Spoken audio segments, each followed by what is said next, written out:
Earlier this year, on a grey and rainy day, I was in Paris. And when in Paris, one visits the zoo. It was about 20 years ago since I've last been here, so I was very curious how it was now. In this video, I will take you along in this typical city zoo, where I found some what seemed to be content manatees and some conflict.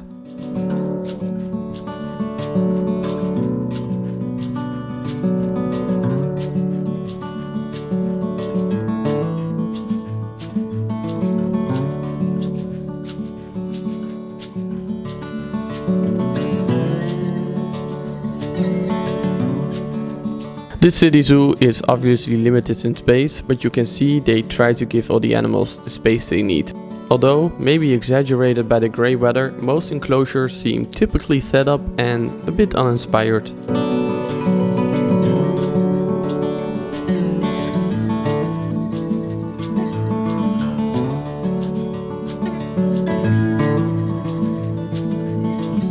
Efforts are made to have the zoo divided in sections with different themes. The Patagonia, Africa, South America, Eurasia and Madagascar. But this was mostly seen by the species kept in the areas and not overly expressed by the architecture and for instance plant or decor choice in and around the enclosures.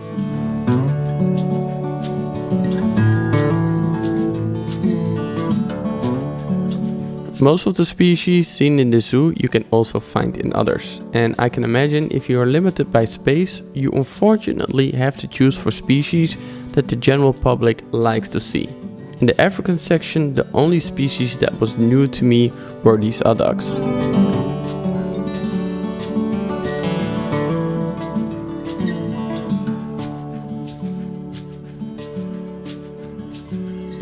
The gravy zebras, recognized by their white belly, are kept with the white rhinos. Therefore, all through enclosure they had these poles, not only to protect the trees, but also to give the zebras a safe haven to get away from the rhinos in case they don't like their fellow occupants.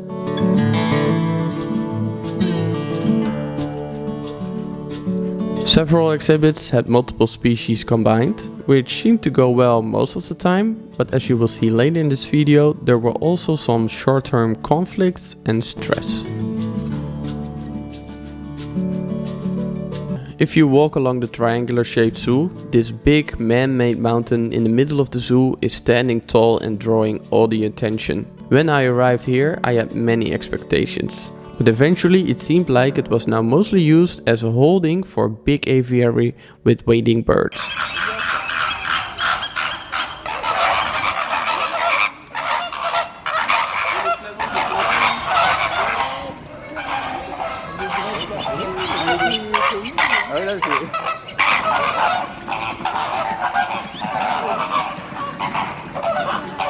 There seemed to be some walkways higher up the mountain, but nothing I could reach or find an entrance to.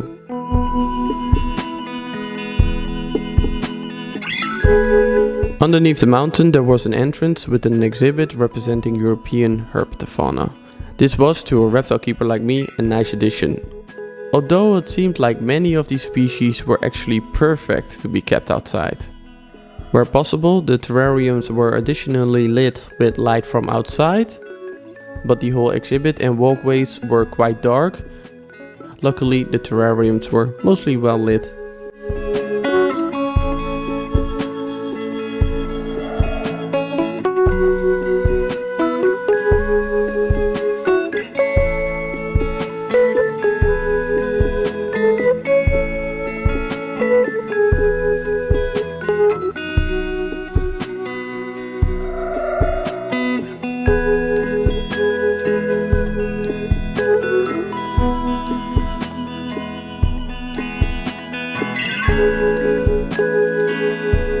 Once back outside, I saw these very cool wolves. This was an Iberian subspecies and one I had not seen before.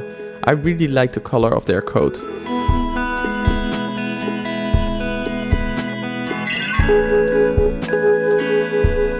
A bit further, there was this enclosure with a wolverine.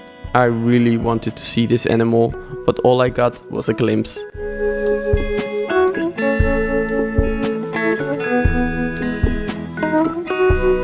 When I arrived at the South American area, again more well-known species like capybara, tapirs and the Pantera onca or jaguar.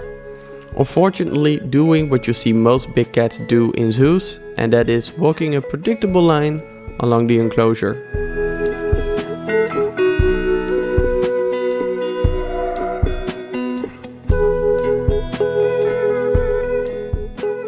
There was also a greenhouse connected to this area, and of course I had to get in. Looking at the sign, there were some free roaming birds, but unfortunately I did not find many.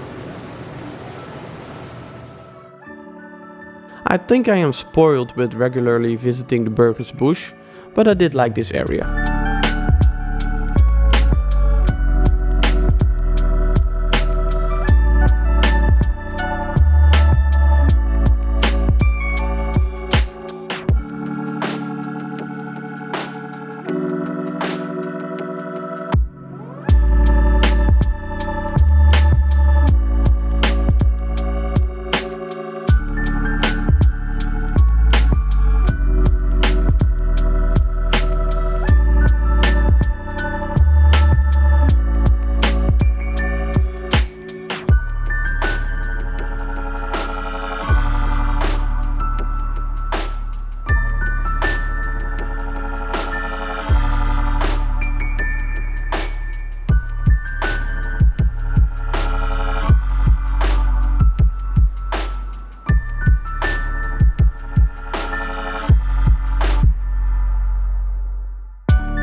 As you can see, they had some cool animals. What drew my attention most was these semi-aquatic lizards, which included these Amazonian crocodile tegus, cat with the Bodok name is.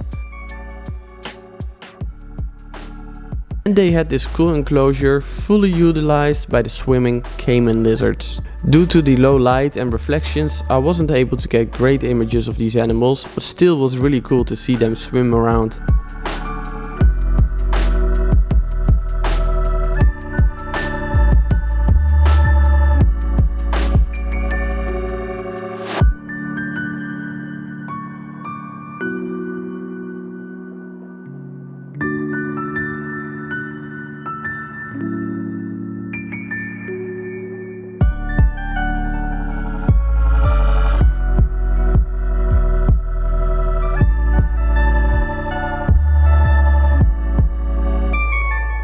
As you might have seen in the reflection, they also had a small group of manatees.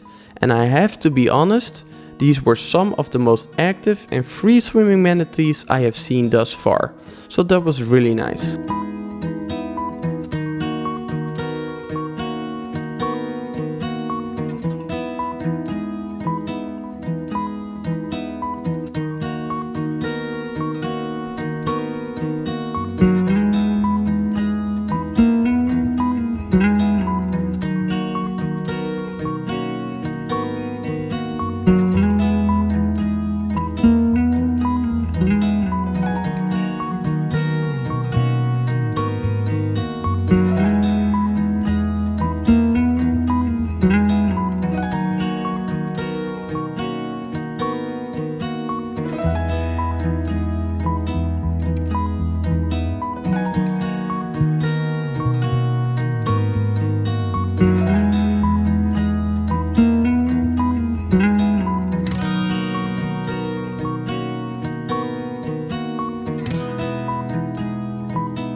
When you walk further into the greenhouse, you enter the small Malagacy section with probably one of the rarest species in the zoo, these small spider tortoises. When you exit this part of the greenhouse and walk outside, you have a few more Malagacy species, including one of the coolest, and that are the fossas. I know these are also kept in the zoo in the Netherlands, but this was actually my first time seeing them, and man, they were fun to observe.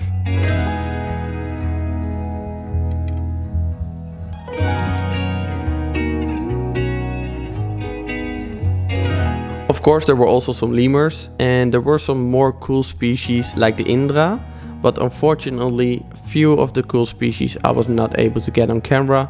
Still, I feel like I've seen most of what this zoo had to offer.